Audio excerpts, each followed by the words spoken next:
Hey, what's going on, everybody? Welcome to the newest show on our Northern Entertainment Group channel. This is Have You Seen This? I'm Daniel, my co-host Snark with me.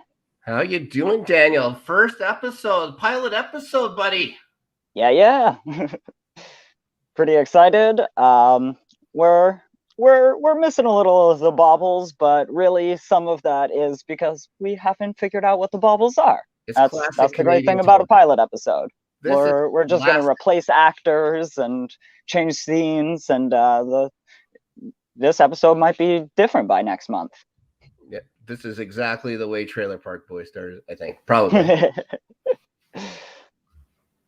Anywho, so we're basically gonna follow a sort of like 3-segment structure. We're gonna do some news in the beginning of our show, and then move into like numbers and what people are watching, what we're watching, what you're watching, all sorts of things. Sure. And then the main thing I really wanted to do for this show was to have a main segment that rotated a lot. And just keep things fresh, have different perspectives, and also there's so many things to do when we're talking about television that we have a lot of great ideas for those. Mm-hmm. And today's is actually a little game show. It's going to be sort of an icebreakers and also a fun game that we can play with the chat, and I'm real excited for that. Which I'm at a distinct disadvantage of because you may not know it by looking at us, but I'm a few years older than you. So growing up, I only had 4 channels, 5 channels. I had very little to pick from. Well, you grew up having hundreds and hundreds and hundreds of channels, and now I have to try and figure out what influenced your television watching. Yeah, and I mean, yes. So some of that is what's great about this show too, and there are a lot of shows that I've never seen because they came out before I was born. Mm-hmm. I've never seen Star Trek. Like, yeah, I've watched a couple of the old movies. I've seen an episode or two, but I do not know Jean-Luc Picard. Well, you're even talking about the next generation. You're not even talking the original series. Well, again, like I don't even know the difference between the two. I mean, I do. God. William Shatner is. Oh boy. Well, I had never watched all of Star Trek before either. It was on Sunday mornings in syndication growing up. I would watch an episode every now and again. I saw all the movies in the theaters, except for the 4th one, which everyone says is the best, but I still have never seen it. It's fine. It reminds me that first, at least, season reminds me a lot of the Twilight Zone, kind of Twilight Zone-y kind of episodes, except for fucking jam-packed with judo. There's a lot of karate kicks and a lot of hammer punches and judo chops and stuff like that. That is my favorite part of Star Trek.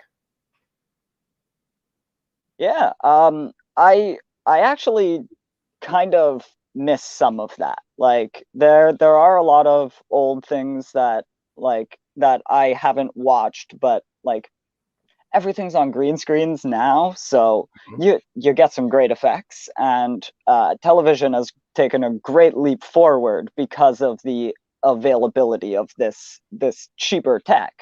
Sure. But you do lose the feel of those giant sets of old, even in TV. Like, buddy, you don't miss much. Like the giant sets kind of looks like the giant set I'm sitting on right now. It looks like True. It was the most expensive show while it was being made. When Lucille Ball decided to start it up with her Desilu Studios, she ran the 2 most expensive shows on television: Star Trek and Mission Impossible. And you look at the old Star Trek stuff and like looking through eyes from today, I have no idea where they put that money. It must have went to actors, I guess.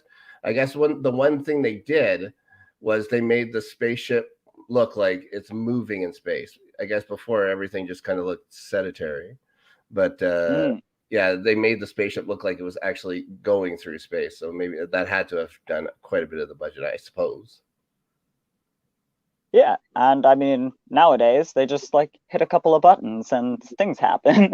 Lucky. I've, and yeah, so yeah, to get into the actual show proper, rather than just talking about our love of television in the abstract, Sure. uh, our news segments for today, I pulled up a couple of topics. The first one I wanted to go through was the book of Boba Fett. The show just came out. I hope to watch this series and like really enjoy it without, because I kind of forget who Boba Fett is. A lot of like the old Star Trek movies I watched when I was 3, Mm-hmm. and the last time I would have watched one of them, I would have been 9, maybe. So, you know, 18 Well, years later, it's a little foggier who the guy in the mask is, but I love that first episode. I enjoyed it. It was it was slower paced than I thought, but he was reintroduced in the second season of Mandalorian and stuff like that. So the big surprises or whatever are out of the way, and they have a little bit, and it Hmm. answered all the nerds' questions, like how did he get out of the Sarlacc? And they do that right away. So I thought that it it had moments that look really good, and they have moments where I don't know why Boba Fett has a show. Uh, like there's parkouring in this, and I thought for sure that we were done with parkour in action sets. You know what I mean? When was the last time you saw anyone doing parkour? Yeah, like I mean, other than Ming Na Wen, because I did watch a lot of Agents of Shield, so No, I didn't. and yeah, Melinda May is a beloved character to me, and also like that actress is so powerful. I really want to just like really really watch this and enjoy it for what it is, even though I do not know what's going on. I I messaged Taco earlier and I was like, I'm watching this and I have a couple of questions. Who's that? What's that? What's that? Who are those people? And is anyone going to speak in this episode? Right. When like I got a little nostalgic for stuff, of course. Like I was 6 years old when Empire Strikes Back came out, and I remember getting Boba Fett action figure for Christmas that year, and everybody was big Boba Fett then. But that was 41 years ago now, 42 goddamn years ago almost. Uh, it was fun seeing guys like, oh, there's a Greedo guy, and oh, there's a Walrus Man guy, and oh, there's a Boss guy. I don't know what they're actually called or anything like that, but and none of them ever spoke really well. Greedo did that weird thing in the cantina or whatever. This guy seems to shut his mouth up a little more until he was being a pain in the ass. But uh, I so I enjoyed the nostalgic bits of it. It hit all those marks for me. The show wise, maybe a little slow, but it's the first episode. Like you're gonna have to think of this thing as a movie, right? So this is a half hour. So this is like the first, not even the first act of a movie. So we'll see what Hmm. happens. It's introducing the characters and stuff like that. I'm sure we haven't met the bad guy. I'm sure that the mayor or whatever is gonna have a lot to do with the series. So we'll see. I'm going to I'm going to hope that it works out, and like because all the nerds complained about it before not having Boba Fett, and now if they screw up Boba Fett, they're going to complain more. he did answer a couple of those questions. Well done, Taco. Thank you. Oh, thanks, Taco. and Still and like yeah, Walrus Man's. and yeah, not really knowing what I was getting into or what to expect was a little cool, because I got to just watch what they were doing, and I did find like the one thing I very much recognized was Tatooine, Sure. and like you can recognize it pretty well, even if that's all you remember. But the reason I really liked it was it does just immerse you into that like desert feel. Mm-hmm. Uh, Everyone in like those desert scenes looks like they're suffering all of the time, and it does a lot to like set the mood of the show. I I hope anyway. It And looked like, then what sorry, was that? I was gonna say those sand people look like they were having a hell of a time. Well, I mean, they're the most prepped for it, but Yeah, you're right. besides having the gear to survive, they don't really look like they're having a good time. They seem to be digging for water. I don't know. Well, they didn't have to do it. They got Boba and Greedo guy to do it, and then True, they got true, true. beat the shit out of them every once in a while. So that's kind of fun. And yeah, so we got Boba Fett as, yes, as Ryan puts it in the chat, the new Jabba. Sure, yeah. And that scene is very cool too. It was very reminiscent of like a Game of Thrones scene when they're trying to set a like imposing figure and show how their politics and how their ideals really work in the real world. Yeah. They parade a bunch of petitioners in front of them and show you different reactions, and that really builds the character that you're trying to portray. Yeah. What he's going to do, I still don't know. As much as I can tell, nobody really knows. I think you can only rule so long with respect, right? At some point, you're gonna have to get violent. Mm-hmm. So hopefully, you get his little green dudes, his Gamorrean guards or whatever, to cause some shit. That'd be fine. It's a Rodian. Rodian. Eh, All right. all right. Rodian. Okay. That Rodian was a jerk. And yeah, I don't want to get into like too many huge spoilers, even though like a lot of this was pre-established. A lot of it was I in the commercial. That's true as well. But yeah, like my favorite bits were the just them conversing and just talking back and forth about the various different petitioners. I kind of wish there was one of those moments in the street brawl as well, but we didn't get that so much. We just got one towards the end as they were separating. Yeah. And yeah, for a show with and an episode with so few lines of dialogue, the ones they picked weren't too heavy, but they also weren't too light. Like they were just on the right thing in my opinion anyway. Sure. To just get me kind of excited to watch some Star Wars crap go down. That's all it comes down to. It is in the end, I just want to see some Star Wars shit go down, and Yeah. I'm along for the ride no matter what it is. Oh yeah, it's gonna be a fun show. They proved with the Mandalorian that they know what the fuck they're doing. So yeah, they are not going to drop the ball on the character that is so beloved by people for some reason. Yeah, and I'd be very impressed if they do kind of pull a like Star Wars Game of Thrones, but with these several other crime lords. Like I want to see how Boba Fett even really got this whole empire and how he's holding it together, but I want to see how he interacts with the other empires as well.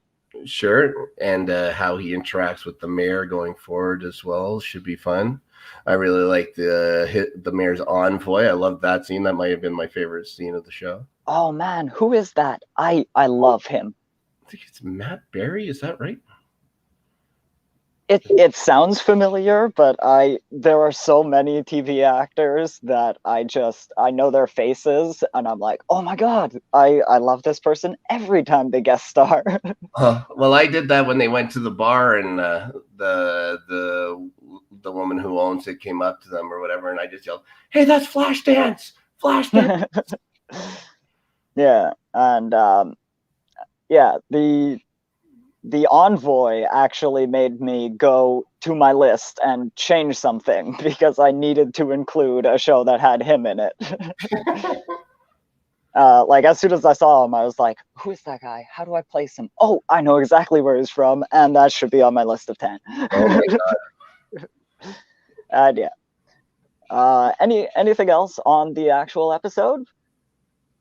god. It's the only Canadian show no. Again, it didn't seem like it was very long, did it? Like it seemed like No, they introduced some things, set up a couple other things, and got out, which is fine. yeah, It's gonna make the next episode uh, interesting for me to see if they start wrapping up the action a little bit. But you know, in like even say like a gangster movie, so much of it is just talking. There is an actual like action going on. So we'll see what happens. But I'm sure, yeah, like Filoni, he knows what he has to do. So you just trust these guys and it'll work out. yeah. I'm definitely tuning in. What is it like? Tomorrow is the next episode. Is that what it is? Yeah, Oh my god. that's actually kind of cool because, like, I mean, I wanted to talk about Boba Fett because it's one of the few things that has come out in Yeah, 2022, that's true. and because the year is very new at this point, and to just briefly touch on another one that we were going to talk about. Mm-hmm. We seem to be chugging along, so we might not get to our third little news segment, but uh, Doctor Who. I just watched the New Year's special episode. Yeah. They've switched from Christmas to New Year's. Yeah. I It's probably something about like how it's publicly funded, and so they want certain things on Christmas Day, and Doctor Who just isn't on the front burner as much these days. But All right. I think it should be. um, like there has been some difficulties in the writing in like the latter half of the new series, but I just enjoy them trying new things all of the time, uh and yeah, I've grown to resent the changing of the Doctor so often.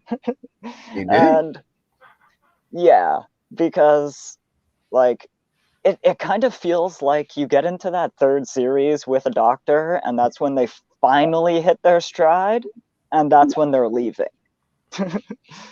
Uh, Like yeah. I felt similarly with Matt Smith and with Peter Capaldi. Like I get to that last season, and yeah, the writing hit or miss, when whatever, take what you will if you like it or not.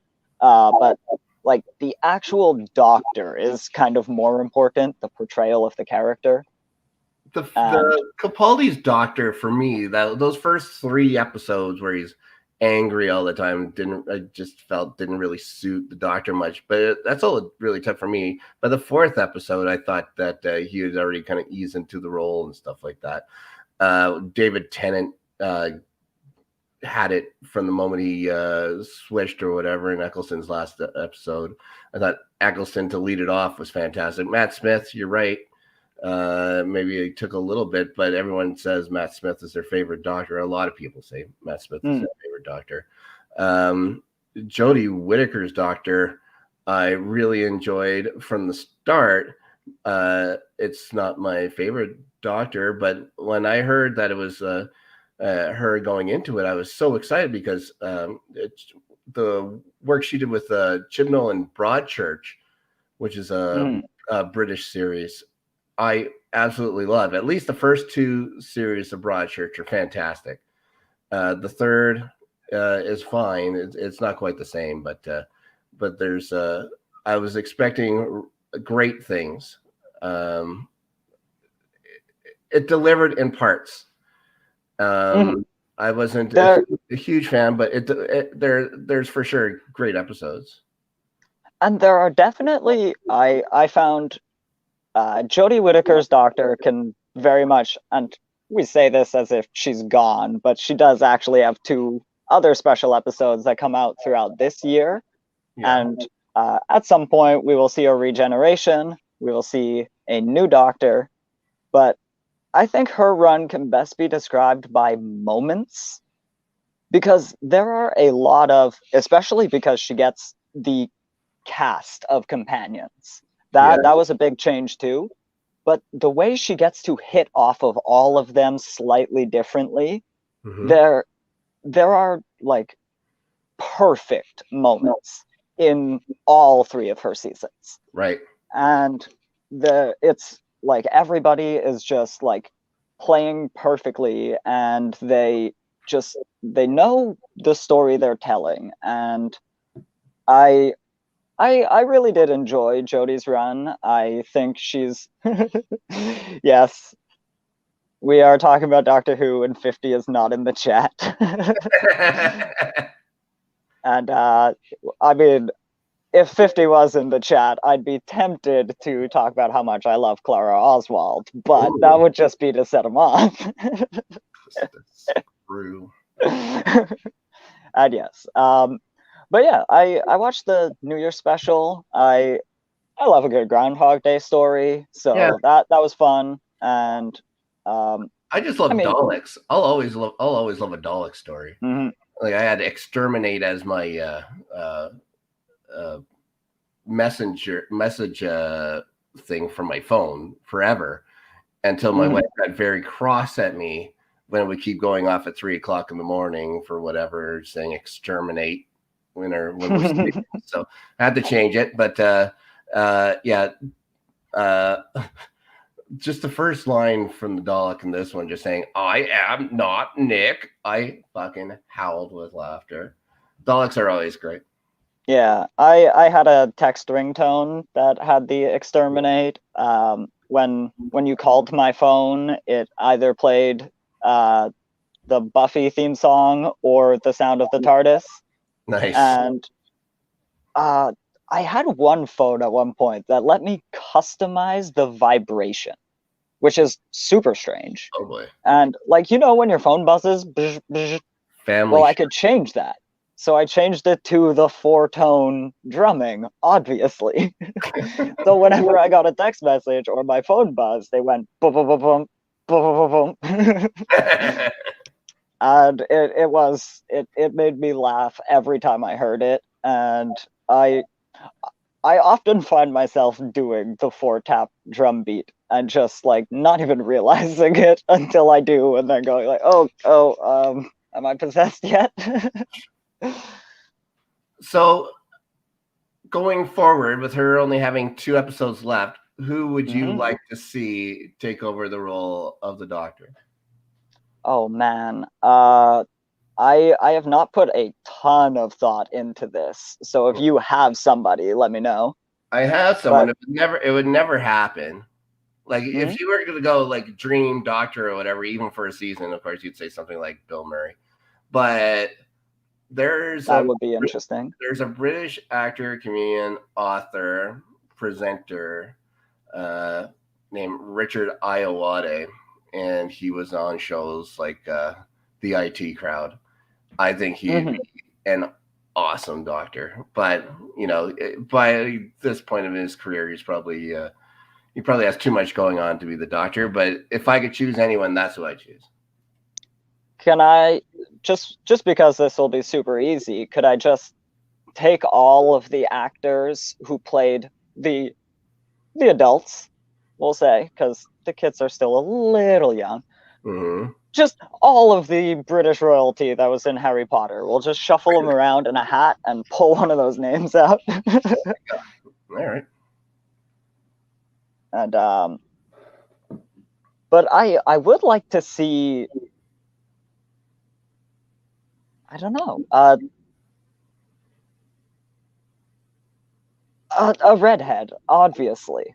Like just cast someone who is a redhead. The Doctor's dream come true. Yes, finally. And and yeah, I wouldn't hate like just so many different things you can go. I was thinking the Weasley twins might be slightly old enough, but I do not think that's a great idea. Look too much like Rory, right? Mm, Uh, yeah. Oh my God.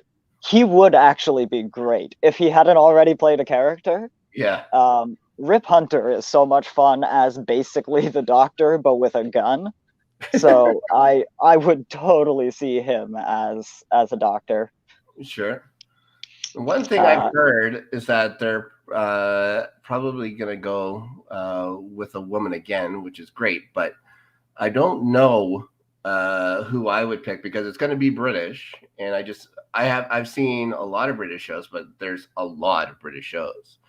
I guess there's a show called The Sin where they're kind of farming the people from there right now or whatever, and someone from there is probably going to end up as the Doctor. But See, I don't hate that suggestion from Taco because I uh, do know he may be one of the most gifted actors from the Game of Thrones series. sure.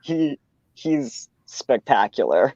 Well, he was So also Mick Mars in the Motley Crue movie, for Christ's sakes.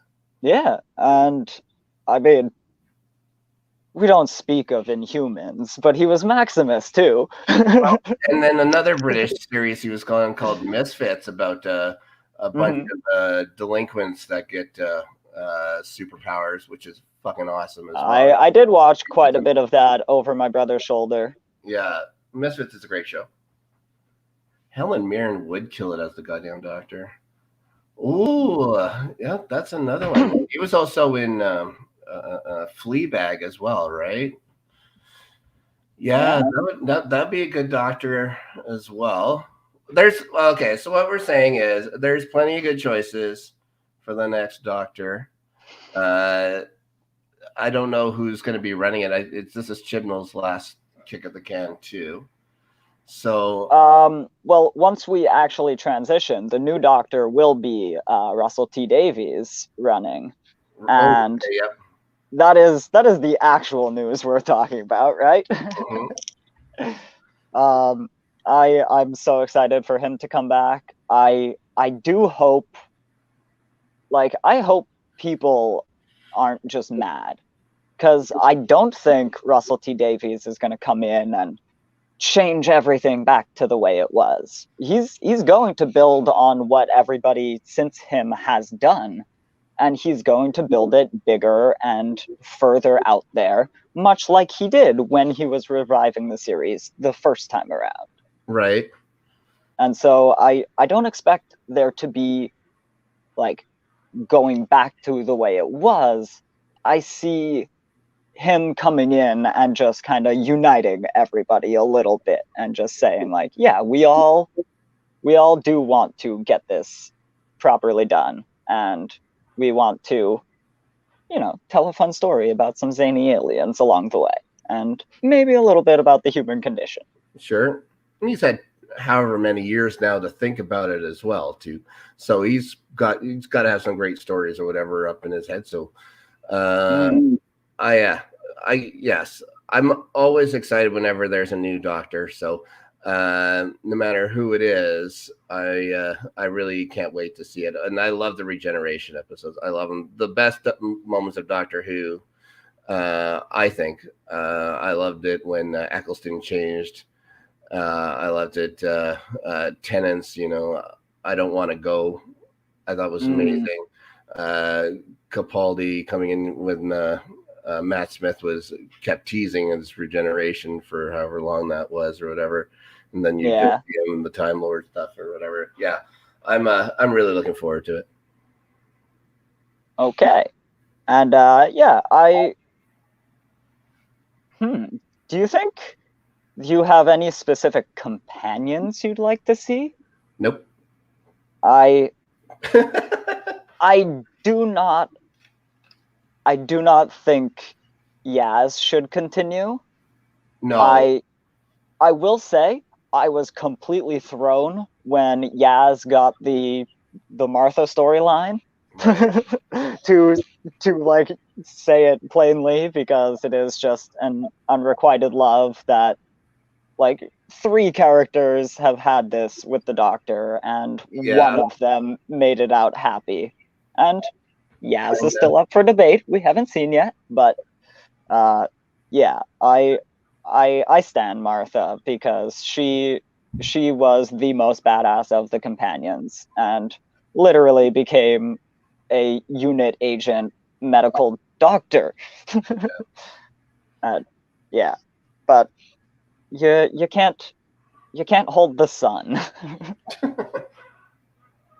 And I do love when those moments hit, and I found they did it very well with Yaz and with Jodie's doctor. So Well, her um just actually coming out and saying it in this last episode with Dan and stuff like that. And I really like the relationship between Yaz and Dan as well. I think yeah, that is friendship when you just give each other the piss all the time. him sticking around wouldn't be so bad, That wouldn't be bad. just because he came in, he immediately clicked into like the vibe, Yep. and he does seem like the type of character that would go off with the doctor, so that's great too. Mm-hmm. But yeah, I would like Dan to continue depending on who exactly they're going with. And the one wild thing would be to make the doctor like incredibly young. I was Like thinking that. take Yeah. take someone in their actual 20s, and since you are going for the everything is new, nobody knows what's up, the doctor doesn't know who the doctor is anymore. So I would like a re-exploration of the character through like a like visibly younger than Tennant, even, who is ageless. It's very hard to get younger than David Tennant, but Was Tennant younger than Matt Smith when he took over the role? I have a I feeling that honestly Matt Smith don't was young. know. He's I old. think Matt Smith was actually younger, but he looks like he's 1,001 years old, and David Tennant has That's what, looked the same since the year 2000, probably. that's true. You're right. Smith is the youngest. Okay. But you And yeah, can't go too young, you know. You don't want to look like a YA kind of story. They've done those kind of things so with spin-offs of Doctor Who that never really work. yeah. You'd have to be like early 20s would be fine, but and it doesn't have to be a he. It can be a her. That's fine too. I don't care who it is. It's the doctor. It's the doctor. It doesn't matter. As long as the stories are fun, and I couldn't care less. I just want a good story that keeps you interested for an hour, and that you want to watch the next episode. That's all you really need. Yeah, and there's a bunch of interesting things happening in that universe, and uh, that's a whole rant that I don't need to go on about. People tend to complain when everything ramps up, and like it it kind of irks me because like, well, obviously they need to ramp up. Like people are getting like people our heroes are getting power creeped because they've just been beating on all of the same enemies and collecting experience, for lack of a better term, this whole time. Like Sure. have you seen Barry Allen? He can destroy the universe if he wanted to. Those shows, like all of those shows, I give them the college try. I think Hmm. Flash. Uh, I think I made it through 2 seasons worth, maybe a bit of the third. Just however, how many fast guys are there in that thing? Everybody's fast. Like there's a Yes. anti-Flash. There's some other Flash guy. There's another speedy Flash guy. It's like we get it. You can go up against fast guys. Who gives a shit? Supergirl, same thing. There's a few. I actually didn't. I think I liked Supergirl probably better than Flash.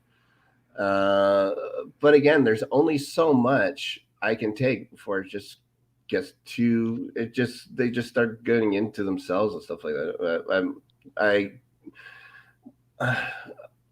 that entire kind of universe kind of bores me when it comes to it. Just it doesn't need 22 episodes. Maybe that's it. Maybe they're trying to take something that should be about 10 episodes and then laying it out over 22 is the maybe that's what gets to me about it. They definitely have fallen prone to that, especially in the early runs. Later seasons of all of those shows shorten that window. Right. Because they even realized they don't have that many. The superhero genre isn't super great for monster of the week in that sort of style, because like you end up with the problem of there's basically 1 in 10 people in New York as a superhero. Right. So like you keep adding different people's stories to the same place, and it just gets too much too fast when you're trying to do 22 episodes. Yeah. Like the opposite end of the spectrum there is Titans, where you take the same style of characters, DC characters, the Teen Titans, but you do it over 10 episodes. There. Yeah. That's all you need. 10 episodes and swearing. And the one CW one that I have really kept up with has to be Legends of Tomorrow, because they realized, and their first season is actually harder to get through than most of them, but once you do, and the story starts changing and it starts becoming more about how they keep screwing up the timeline more than they're saving it. Right. And then they start recycling all of the side characters and A-list, C-list, it doesn't matter. People from all of the other shows kind of cycle through their little time ship, and it's kind of Doctor Who, it's kind of superhero, and they were the first ones to realize to tighten their episode run and actually just have fun. Ben in the chat's bringing up Superman and Lois, and I've heard a lot of good things about that. You ever watch that show? I haven't had a chance to check it out yet. I think I just recently saw it, but HBO shows are tough to watch in Canada because we don't have HBO. We have Crave, brought to you by Bell. And so we don't get every HBO Max show. We don't get every HBO. Is it CW? That's even worse. Yeah, it might be. I mean, yeah, at this point, it's kind of all the same thing because they're all being produced by the same people. But I do mean to check that one out for sure. Yeah. And one thing to bring back to Titans, I love Titans because they don't shy away from the things that make comic books silly, and like those things that like mainstream audiences won't. And no, they're just gonna do everything. Like every little character and all of their traumatic pasts, and then they put the little darker flair on it to make it gritty as well. But I just love that Titans allows itself to be silly, but then doesn't make like cheesiness out of that. It just takes it at face value, and you're just supposed to look at it, accept it, and move on to the next like scene or whatever. Yeah, I love the character of Nightwing. I think they've held pretty true to him. There's so much swearing. There is a lot of swearing, which I enjoy. I'll just say that. I enjoy swear words. Maybe they throw them in spots where they don't really need them. Like Jason Todd, it'd be every third word out of his mouth and stuff like that. And, but to be fair, I was never much of a Jason Todd as Robin comic book reader. So I grew up with Dick Grayson. So I enjoy. And when he went to Nightwing and with the Teen Titans and stuff like that, I was a fan of all that. I'd love to see him eventually if they could get who's that android guy they have in the Justice League now? If they could go back to the Teen Titans, that'd be great too. Oh yeah, and I mean he kind of rightfully was disappointed by the way HBO or Warner Brothers, I should say, but Mhm. most of the same company, um, and like the way that he was treated. But I would even take the cyborg from the Justice League movie. Right. I and because that is part of the thing is that he was in the Justice League and then he helps the Teen Titans. Yeah, I thought he was Teen Titans first, but I'm going back on a comic book I read 40 years Yeah, ago. I could be Yeah, who also knows? just whichever continuity I picked up. That's true. They kind of switch them around, it seems. Mm. And yeah, just quickly before we jump into our game segment, Oh, sure. we had our like what are we gonna watch this year Yeah, segment. sure. Did you have any particular show that you really want to shout out? Hell yes. And it starts in Canada on Sunday. All the episodes have already aired in the States, but we're lucky and we have to wait to watch them on a network with commercials. So my first thing I'm looking forward to, my most anticipated show this year, Macgruber. Ah, yes. I can't that fucking wait. that one seems really fun. Yeah. I've enjoyed the trailers and like I do want to like I've been trying to just ignore everything so that I can watch it when it's available to us.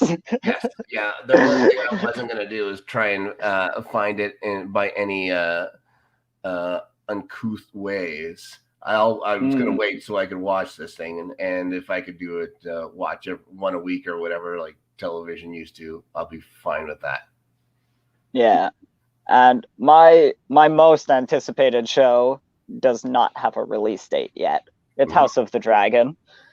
Oh, Um, I I freaking love the Targaryens. I uh want like nothing more than to watch a bunch of dragons kill each other and then fall to the ground, killing hundreds of soldiers as they fall as well. And it's gonna be really fun. There's some interesting stuff that like my little conspiracy theory brain is working on because we know all books and histories in Westeros are written from a specific perspective, and that perspective does not like dragons or Targaryens. okay. So we may even see a few things in this series that intentionally conflict knowledge that we think is pre-established, but It has an unreliable narrator. yes, because they're all written by the Maesters, who did not like the Dragon Lords at all. Right. Now, this is the second shot they've done at a sequel to Game of Thrones, or Yes, I guess not sequel. they Okay. spent 30 million dollars developing a pilot for a second show. I Right. can't remember which because there were like 4 or 5 planned spin-offs. And then they jumped into filming this one, and much like the original Game of Thrones pilot was scrapped entirely. They decided they were not going to do it. They wasted $30 million. So when they went to produce House of the Dragon, they Mhm. decided we are not making a pilot. We are casting as if this is a regular season of Game of Thrones. We are going to pre establish all of the characters, pre write the 10 episodes, and we're dropping it as a limited series rather than trying to get, one episode done and showing to the studio. Like, they have faith in the Game of Thrones brand. They Right. just they just needed to make sure that they had a cohesive story, and so that's what they did. They decided to write the story first and then do it. Who's going to be in this? Well, talking about doctors, Matt Smith is actually one of the Targaryen kings, Okay. and I honestly have not like looked into a lot of the casting myself, but I just know that like I'm excited to see so many different characters that I've only heard bits about and watched insane amounts of YouTube videos about. And yeah, I'm really hyped. The show's gonna have 17 dragons in it. What? Yeah, they've already confirmed there are 17 dragons in House of the Dragon. They're just going to stack them one on top of another? I mean, you could probably stack most of them on Balerion. Oh my god. He was supposed to be the size of like medium-sized keeps. Not like castles, but like the keep part of the castle, the main lord's house. He was the size of a medium one. My biggest hope for that show is that every time we see him, the Black Dread, he's not fully in the frame. I want them to show his massive size by like, yeah, we can't even put a whole camera on this thing. Okay. You got to turn left to right to see him end to end, you know? Okay, so I think we're about ready. I do need to go pull up my list. Oh boy. So I was at work. I was thinking, well, I got to think of some. Got to think of 10. What are my favorite ones, important ones? I wrote 22 in 2 minutes. Yeah, I had to start cutting a few things because I was just like, oh, I had to cut a few different things because I was busy like trying to fit in different genres as well, just because it was more about not necessarily my 10 best favorite shows ever, but more ones that tell a story. Yeah. So just quickly, I'll just let the audience know. Sure. We're gonna play a little icebreakers game. We're gonna be actually tallying up some scores against each other while we do this. Mm-hmm. We've each brought lists of like 10 shows that really define us, and our 10 through 6, the bottom 5. If when I name my show, if Rob has seen it, I give him a point. And if Rob has not seen this show, that means a lot to me, he loses a point. And then Rob lists his show number 10, and then we go down. Once we get to number 5, those ones are worth 2 points. The second best show, the one that second most defines us, I guess, in this criteria, will be worth 3 points, and the top show worth 4. And same with the negative deductions if you haven't seen them. And don't worry, I wasn't insane about this. Oh boy. I picked some things you're likely to score some points on. Nice. And like just before we get into it, are we putting Community on both of our lists, or should we just leave it? Okay, then I have it in its slot, so don't worry about that. And then, so I do have to cut. All right. Shall we decide who goes first? Sure, you go first. Cool. I have number 10. I do have to decide. I will go with Person of Interest. And I will cut my number 11. Honorable mention was Death Note, an anime that I just adore the first half of. But yes, Person of Interest was kind of the Punisher, really. Okay. It was it's this ex-army guy. He gets framed for like a bunch of murders, and he's got to lay low. And he's found by this weird tech dude who built a kind of AI that checks all of society for potential crimes. And he sold this to the government, and so they have access to that. But he built himself a little back door so that he can try and get some of these smaller crimes, and like the people the government's going to pass over because they're looking for the highest risks. They don't care about one death; they care about thousands. And it has Amy Acker in it, who is one of my favorite actresses. I pretty much will watch anything that I just happen to see she's in, because she plays such wonderful characters, and then such insane characters as well. Yes. So, have you seen it? I have not seen it.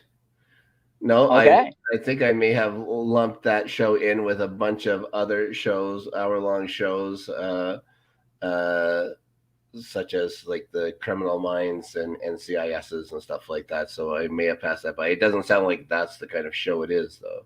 It is a little bit like, it is a procedural, and like it's kind of a case of the week. They get a person who's in trouble, or a person who is going to do the trouble. It's so anonymous because it had to be so secret.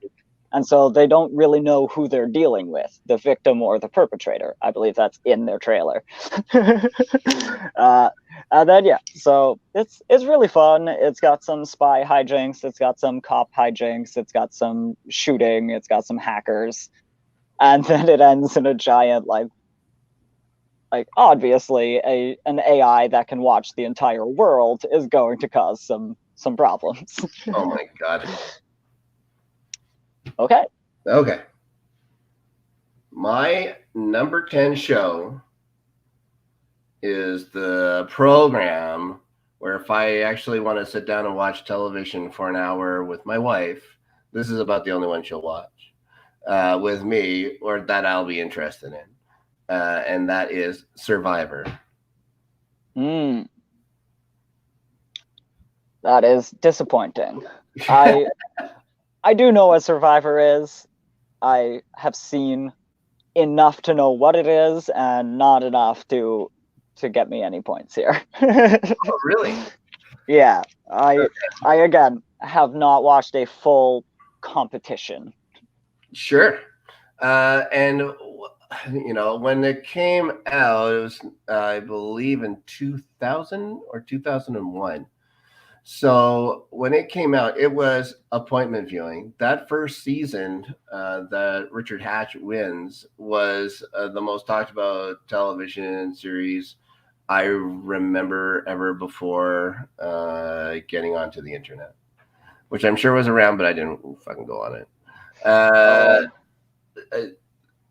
And yeah, there's just something about stripping away people's luxuries and seeing what they do. Yeah.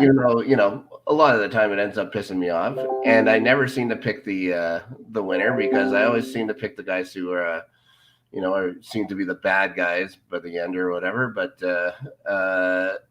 I've watched every single season, every single episode, and to not have that in my top 10, I think would have been unfair.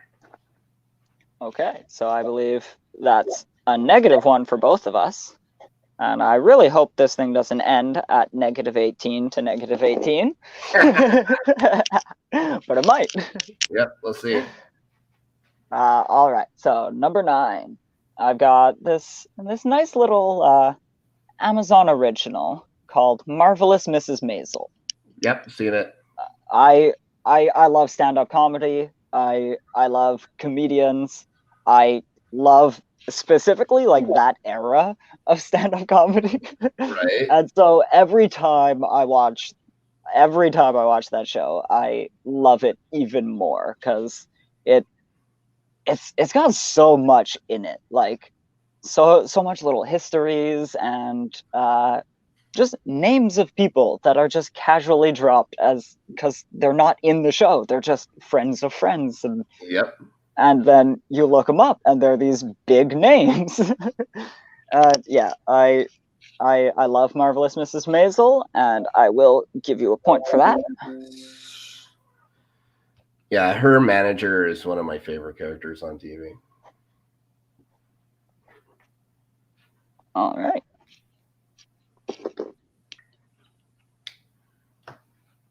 What do you got? Number 9. Number 9. I chose a show that is celebrating its 50th anniversary this year in 2022. One of the longest running sitcoms of all time. It far outran the setting it was based in. It had the most watched finale of all time. Number 9 for me is MASH. Ooh. Again, I have seen the show. I can definitely tell you I've seen it, but I have not seen enough to. Oh. Yeah, it's, these things that were on in syndication before I was alive. Yeah, well, for sure. And that's where I got it too. It's like I was, obviously I was alive or whatever while it was going on. But I remember it was a treat to be able to stay up till 10 o'clock when I was a kid so I could watch an episode of MASH before going to bed. And then when Disney Plus added the Star here in Canada, which is I think mostly Hulu shows from the States, I believe. They had MASH on it, so I ran through the entire series of MASH for the first time in my life, and I thought it would take a lot longer, but I would be watching 4 or 5 episodes at a time. So, love MASH. Hawkeye Pierce is, I would say, top 5 television characters all time for me. See, I think I've seen the movie. If we were doing this as a movie game, I do believe I've seen all of the movies, so I would be able to call that one. But TV show, no. All right, so I've got number 8 coming up here. A little Canadian TV show. Oh boy. Starring a great Canadian actress who has recently joined the MCU. I have Orphan Black. Nope, I have not seen it. Yeah, Orphan Black's a show about clones. Tatiana Maslany plays, I think it's 7 or 8 different characters. Right. And they're all pretty distinct. They all interact together. There's one scene where they're all dancing in a room together, and like one of them twirls one of her and then passes her off to another person. They spend so much time building this show with editing trickeries and body doubles and all of that. She was paying for it, right? I think so. I think she did. I'd have to imagine, and if she didn't, that's a crime, because one of the big things is I love how every one of those characters stands in a different way. They have a different speaking mannerism. Like she didn't play one role; she actually played 8 of them. It was incredible. So I just have to get over the fact that she's from Regina. Not cool. So we have 3 down on my list. All right. Next one, number 8. Number 8 for me was supposed to be a spin-off. It's not a true spin-off, but what they did was took the same premise of the show and they put it into a different area. So number 8 for me, Parks and Recreation. Parks and Recreation, finally a show I've actually seen. It honestly could have been on my list, but I have 1, 2, 3, 4 comedies on it already, and I was like, this is getting unyieldy. Yeah, I tried to. Most of the shows that didn't make it on my list that I kept writing down were comedies. There are very little dramas that I didn't have or whatever. Parks and Rec is just silly. And that is by far my favorite thing to watch is silliness. I don't like message shows. I don't like stuff like that. If you can get weird and be funny, I enjoy it. Okay. This one I'll give you on two different counts. If you've seen either of these shows.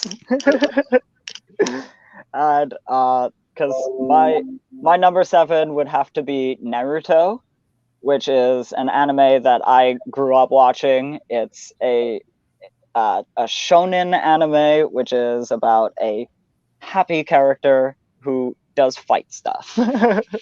And I was going to say I would even give you, because I first watched and first got into anime through Dragon Ball Z or Dragon Ball, and I will give you the point if you've seen Dragon Ball as well, because it's no. kind of the same. I did watch a bunch of anime shows. There is a show called Snark's Midlife Crisis, and I did an episode on anime. So I got to watch a bunch of shows. Like I think I've seen your was it Death Note? I think I've seen a couple episodes of that. I never did watch the Dragon Ball or Naruto. Yeah, those wouldn't be for me. But of course, I was 25 years old when those came out. So my buddy is saying Naruto's his top 3. What you talking? Yeah, I know. I did change this a little bit, but honestly, it can't be much higher on the list once we get into it. So your 7? 7 for me is a long-running game show. I think for me it is the easiest show to watch. I don't like it's just useless facts. If you know useless facts, you can have fun with this show. They basically give you the answers every time. I choose Jeopardy for number 7. Yeah, I've definitely seen Jeopardy, but I'm actually very bad at it. I'm pretty good at a lot of game shows, but Jeopardy is not my game. I get bogged down by like a music or sports thing that I just get so lost. That's the ones I clean up on, actually. It's for me when they start asking about the Bible, I go, uh-oh. Yeah. And every once in a while you can basically work out what the science questions are. But yeah, American history or stuff about states and stuff like that, not the best at, but I always think I could compete. I had a friend growing up who was actually on the show and did pretty well, lost, but did well. So yeah, maybe one day I'll sneak onto Jeopardy, see what can happen here. Yeah, and it's definitely a fun one, and I really enjoyed watching like bits and pieces of different people's runs. I'm not sure I've ever seen a full run, but I've seen several people amongst their runs, and for me, it's the only shows that I actually have set to record. So I actually watch every episode. Plus, I can watch an intermission of hockey games. Like you just fast forward, you skip over what everybody's saying. You can watch an episode in 17 minutes or less. So that's what I watch if the Jets are on or something like that. Just put that on an intermission when I don't, especially if they're losing, which happens. Okay. Look, I'll just address Dave here real quick. Like, I couldn't put it really in the top 5 because I kind of figured it was guaranteed points. Yeah, like that. I'm trying to be fair here, everyone. And again, once we get into, I have my number 6 here, Another comedy, Mm-hmm. and one you're familiar with. Oh boy. This is where I have Community.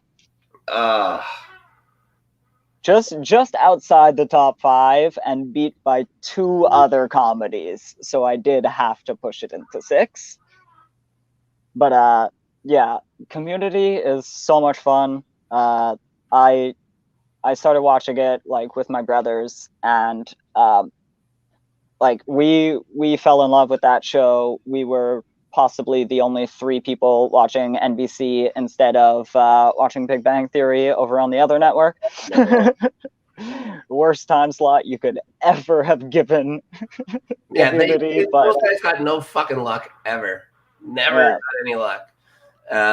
Yeah, like I said, Community might be my favorite comedy of all time. yeah, It yeah, even the gas leak season and 4 had some good parts to it.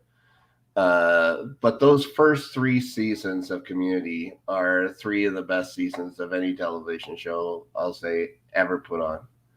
mm, And I used to watch it when it came out, and you'd have to find it because they keep switching dates and stuff like that. Here in Canada, it was on City TV, so you always have to run around trying to find it. I would get so fucking mad at America for not watching it. It's like, God damn it, they're gonna take it from us. They're gonna take it from us.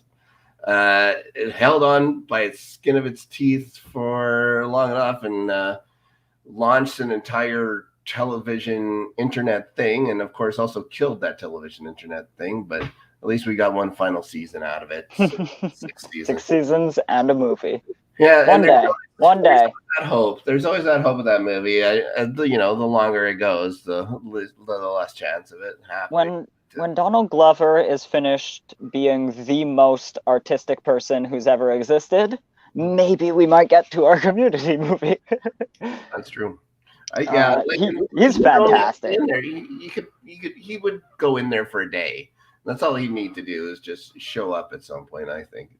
But But I think they have kind of put it off this long just to see if he'd be able to book a couple of months and actually be in it. yeah, One thing I was talking about this recently, like they've all kind of made enough money that they could almost do the Veronica Mars thing and just get the budget kickstarted by their fans, yeah. and it would absolutely work. None of them would need to do it, but I do think they want to do it with an actual plan for one, and with the whole cast. That's a cast that still to this day seems like they're all best friends. Like if you follow any of them on Twitter or Instagram, they're always tagging each other. They're always showing up on each other's things. Mhm. They would work together in a minute. I'd even, if you want to do something different, if you want to take the same cast, the same writers, do something else, do that. I think just the dynamic of them work. Yeah, except Chevy. I was thinking that too, obviously, and hey, to be fair, Dan Harmon can be ridiculously hard to work with too. So like both of them equally at fault for a lot of that. Yeah. And yeah, and to kind of roll us up a little bit, and once we get into the top 5, we're not going to have to describe most of the shows. They're going to be more commonplace. So your number 6. My number 6 is a show I started watching by accident. I think I finished watching a show on Netflix, and this one came on after it. And so I started watching, and it was the fucking one of the most ridiculous things I've ever seen in my life. I knew the host from episodes of How Did This Get Made, the podcast, so I stuck around. I watched it, and I woke my wife up because I was gut laughing so hard. Number 6 is my favorite cooking competition ever. Nailed It. Oh. I've never seen a cooking competition. Honestly, I've seen like 1 or 2 episodes of them, but If you yeah. watch this one, you're not watching a cooking competition. You're watching 3 inept bakers try and do their best to replicate what a master cake maker does. And they're fucking awful, and every time it's hilarious. Every fucking time. And it never gets old, at least not for me. That does sound kind of fun. Nicole Byers, the host. Jacques. Ooh, there's a chocolatier. Oh, I can't remember his last name. I love Nicole Byer, actually. Yeah. I listen to her on a lot of random podcasts, actually. Yes, and then they'll rotate the third guest. It'll either be someone from the baking world or other comedians and stuff like that. It's a show when it comes up is my most anticipated show on Netflix. Probably, yeah, I'd say it's probably my most anticipated show on Netflix. I was really hoping for a holiday special again this year, didn't get it. So I'm not sure when the next season's coming, but we did get a season last year, so I freaking hope we're gonna get a couple coming up here. And so, as we enter the top 5, just a quick update. Both of us have missed 3 and seen 3. Okay. So, or seen 2, sorry. Right. So we're tied at -1. Oh. And now next 3 are point value 2. Okay. You want to lead us off with these ones? Sure. Yep. Number 5. Again, appointment television when it was out every week. It was the first show I ever watched on AMC. It was a cultural phenomenon at the time, and it isn't about making meth. My number 5 for me is Mad Men. I just realized I forgot to put Breaking Bad on my list or even think of it at all. I feel so bad now. I've never seen a single minute of that show. Not one. And likewise for Mad Men, I can vaguely think of it, but a lot of those shows I've missed quite a bit of. Mad Men, Sopranos, and The Wire, like all the big crime boss. Yeah, Mad Men isn't about crime. Mad Men is just about ad execs in the 60s.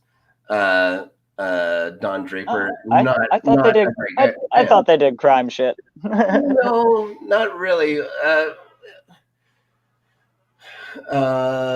Don Draper is a guy who was in the war in World War II, or is it the Korean War? And a guy in his company dies, but he takes his ID so he can go home and just change who he is. So that's really the only crime in it. That kind of storyline lingers a little bit over the show. It's not what the show's about, though. It's I wonder if I just read that and just kind of encased it into what the show was. Lots of drinking and smoking. Yeah. Yeah. Okay. So, as I get into my number 5, oh yes, that's a -2 for me. We have a show that ran almost. It was 2.5 communities, 15 seasons, 15 years of Supernatural. That is 22 to 24 episodes a year, and so much. I have seen the series at least 3 times. Oh my god! Every episode, 15 years of stuff you see. Not every episode. Okay. I do skip some of like the most basic Monster of the Weeks and ones I just wasn't a fan of the first time through. Right. But every story episode, which is a good 8 to 10 of the episodes per season. I know that is one of the shows that gets mentioned to me to start watching the most is Supernatural. But when you see how long it had been on and stuff like that, and it's like, how long is it going to take me to watch this? It's going to take me 2 fucking years to watch this show. So, maybe not. But yeah, maybe we'll see someday. All right. So yeah, I've honestly never seen 1 minute of that show. Wow. Number 4 for me, Community is my favorite sitcom of all time. This one was very close behind for sitcoms. And to say sitcoms would to think that it's scripted, which it really wasn't. It was mostly improvised. Number 4 for me is The League. Oh yes. I love The League. I'm from Montreal. John Lajoie is one of my idols, really. Yeah. No, but honestly, I could say that about Nick Kroll, though. So I don't know. The League was really fun. But that from that first episode where Taco's singing to his niece or whatever about the night she was conceived and about what their parents were doing to each other in front of everybody at her birthday party, it had me hooked. I could not stop fucking laughing. Every episode of that, there was I never didn't almost cry. I was laughing so hard at those episodes. They were fucking phenomenal. Yeah. If I could do The League, but about like Schmodown Fantasy, that would be my dream. Yeah. To get into mine, another comedy. Mm-hmm. I really love this series, and it's really fun to watch, but actually one of the less fun ones to watch over and over again, and that's The Good Place. Yep, seen it every episode. And yeah, just the twists and turns. They're fun. They're a fun little rewatch, but it's a silly show. It really is. I'm going to enjoy it because it's fucking silly. It's ridiculous. I love it. I love the different swear words they have to use. Mm-hmm. I thought Ted Danson was fucking awesome. Manzukis shows up in this one too. I was this close to mentioning Ted Danson as a possible doctor earlier. Oh my gosh. Just based off of how he plays Michael. Yeah, that's true. Okay. Where are we here? Number 3? Number 3. What to say about this show? This is a network show. Came out at a time where everybody was worried about political things and stuff like that. I wasn't ever too worried as a Canadian, but I really enjoyed the writing on the show. The acting was great. One of the, again, appointment television where you had to watch every episode. For me, number 3 is The West Wing. Ooh. Again, one of those ones that I've heard a lot about. Okay. Correct me if I'm wrong. West Wing is Aaron Sorkin, yeah? Yes. Okay. So I've seen like The Newsroom. That one was good too. I understand the Aaron Sorkin vibe, and I know why people enjoyed The West Wing. I probably would too, because I actually enjoy politics, but don't tell people that. I didn't just tell a bunch of people that, no. But yeah, I've wanted to get into it, and it's just one of those ones that has fallen through the cracks. I think for sure that it's a show of its time as well.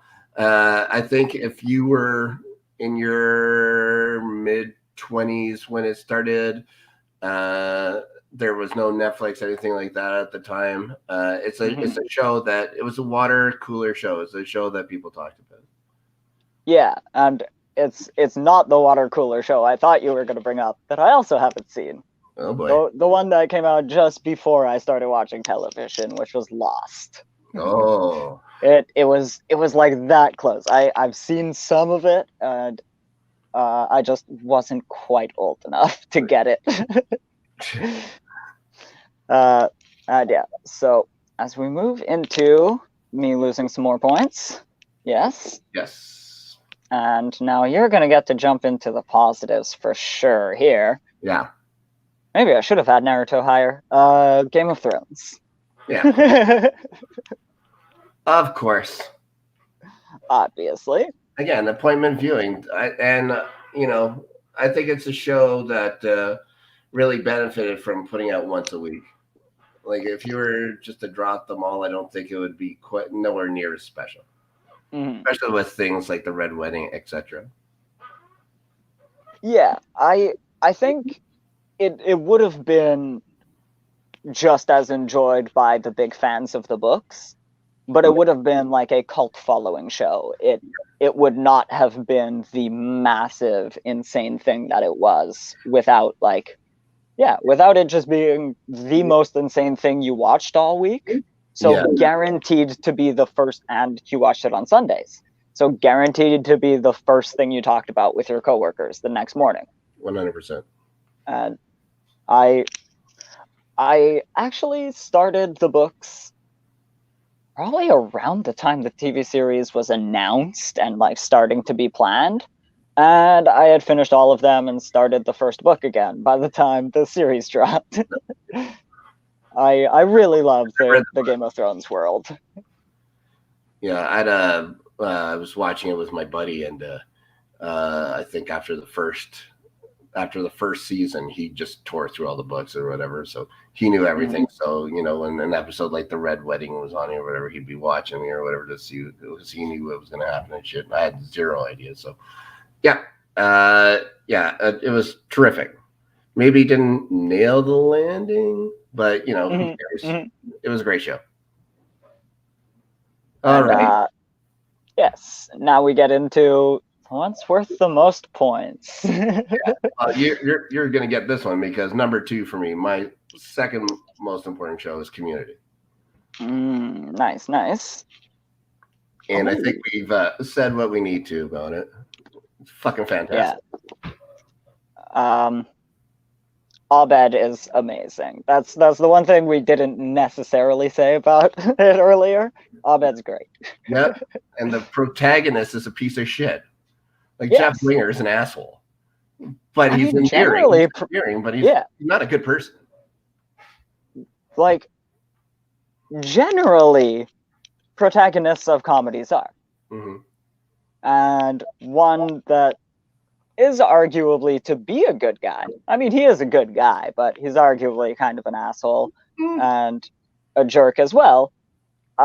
Ted in How I Met Your Mother, which is my number 2 show. Okay. And the reason I had to push Community back a few points, because much like Community, How I Met Your Mother was a show my brothers and I watched every single week. We watched it when it aired on it was one of the first things, because they're all several years older than me. The closest one up is 6 years, and then they go up from there. But it was the one thing.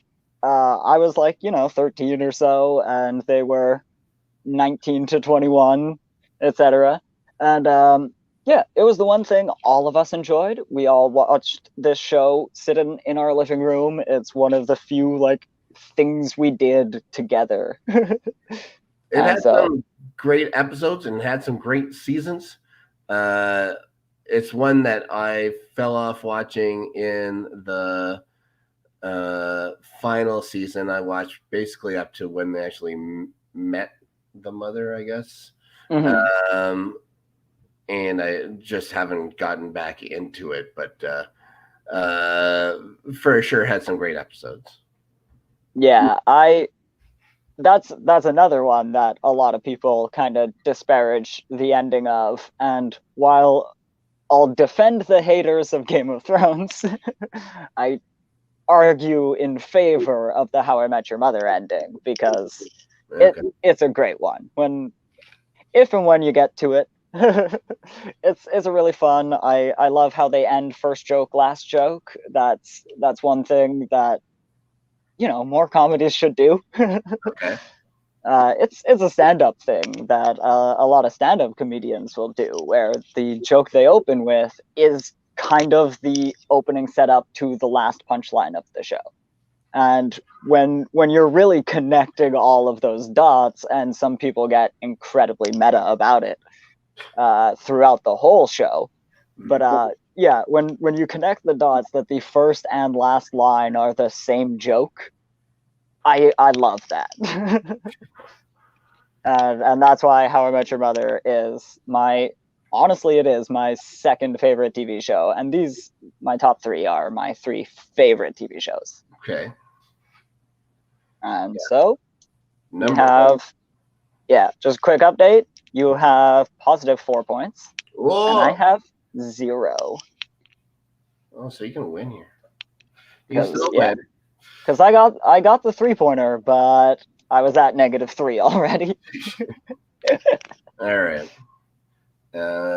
Number one for me, this is the first thing I wrote down. This is the easiest one to number. It's the only show I own every episode of on DVD and I won't get the Blu-ray because it looks like shit. There was just something about this show that stuck with me from the first moment I watched it. I don't know if it's because it came out in the late 90s when I was, in my early 20s and stuff like that. But by far, my favorite show of all time is Buffy the Vampire Slayer. It's literally my number one. Yeah.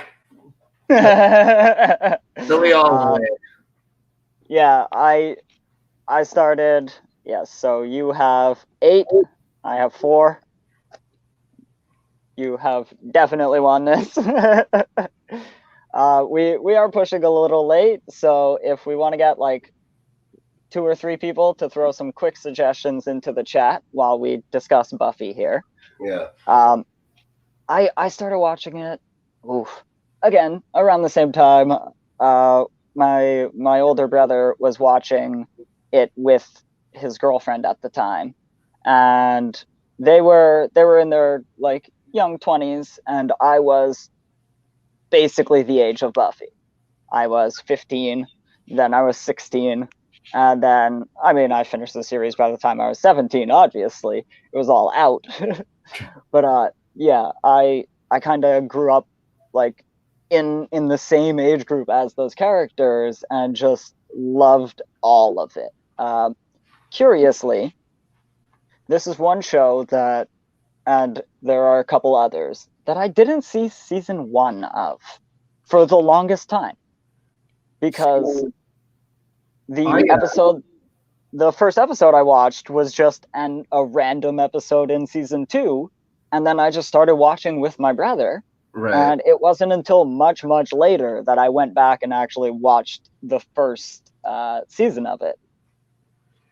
When I started buying the DVDs for it, of course, I bought the first one first. So I would just buy one every paycheck kind of a thing. So I would watch that first one over and over and over again. Then you'd watch it, and then you'd watch the all the little director notes and stuff like that. Like they had like the extras on the DVD and shit like that.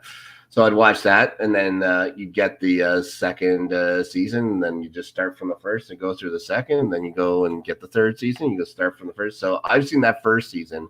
I have no idea how many times. It's easy 25 times I've seen that first season.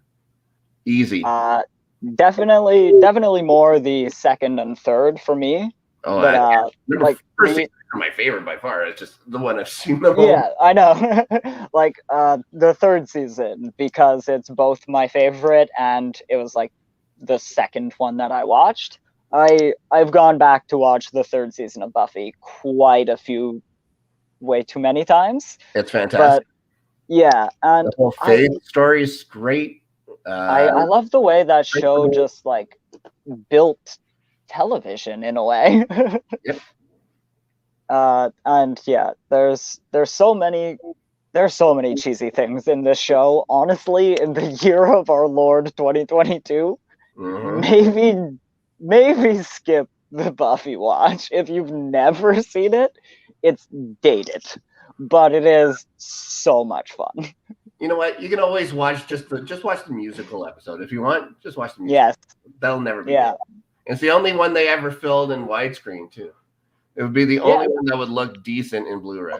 That's one of my favorite things about that series too, because like Joss originally wanted to do it in widescreen, and the studio wanted full screen because that's what they had the cameras on hand for and all of that, and the tech for editing. Yeah. And then he was just like, okay, whatever, I'll film it the way you guys want me to. And then once they got to season 3, it might have been 3, they actually asked him to switch, and he was about to put out the show Angel. Angel's in widescreen. Yeah. But Buffy stayed in full screen because they forced him to do it in full screen. And since he put it in that way the first time, he was gonna finish it that way. And that's one thing. Like, obviously, there are a number of things you could say about Joss Whedon that are not great. Nope. But I do like that one particular thing of like, if you're going to insist on a thing looking one way, it has to be consistent the rest of the way through. We're not changing it midstream. Right. Which, speaking of, I have a new layout to show you guys. No. Midstream. And yeah, so we've got. I've honestly got 2 suggestions in the chat. They're both from the same person. We have the Chicago Fire PD and Med. I watched the first couple episodes of, I'm not even sure which one the first one was, but I've definitely watched a couple of episodes of the Fireman one, and then I just fell off because I was watching a bunch of other things. And yeah, my mom and my sister watched like all of those. It'd be daunting, I haven't seen them, but I think they all kind of interact now too, don't they? So you'd have to be flipping back and forth and stuff like that to follow the story, right?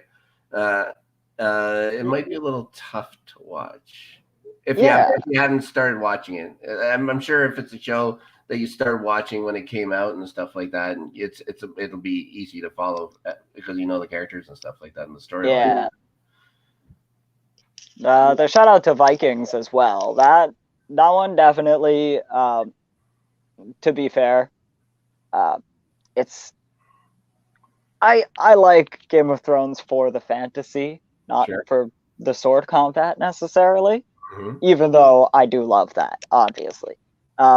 I do want magical creatures, so I gravitate a little bit more to the Witcher side of things than, say, Vikings specifically. But from what I've seen of it, like I watched the pilot and some of episode 2, I enjoyed it. I think they have Vikings on Netflix here. Maybe I'll watch 3 episodes. I usually try and give 3 episodes to a show. If it has me hooked after 3, I'll keep watching it. But I'll give Vikings 3 episodes for sure.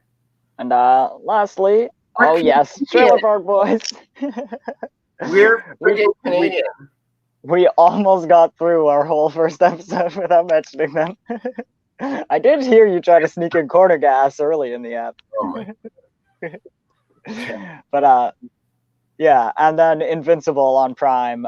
Invincible is really fun. There are quite a few of those Superman but evil storylines going around, and I do think that Invincible is telling a fun little take on it.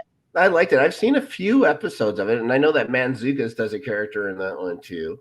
Mm. I like it. I just haven't finished it, but I plan on finishing it. And who is it?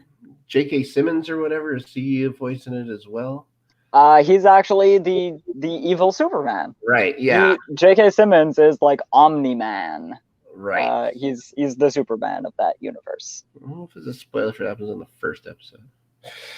Blue Bloods and Parenthood. Blue Bloods. That is the one with Tom Selleck, I think. I don't believe I've seen that. But Parenthood is a show that I want to at least give the 3-episode treatment for sure. Yes, that one I've been looking at recently as well. Yeah, definitely looks fun. It just seems like in the same kind of vein as a Modern Family, which I also like.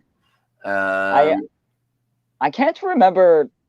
I saw one message right at the beginning of the video. Somebody shouting out Haven. I don't know what that is. It's a show about. It's kind of based on some Stephen King literature as well, I believe. Oh, wait. And it's about a little town where supernatural crap happens constantly. And I honestly cannot think of specifically what Haven was about at this moment. And we are running quite late. I mean, 90 minutes is not too bad. We do plan to do more 75-ish, but, 90 is not terrible either. 75 metric minutes.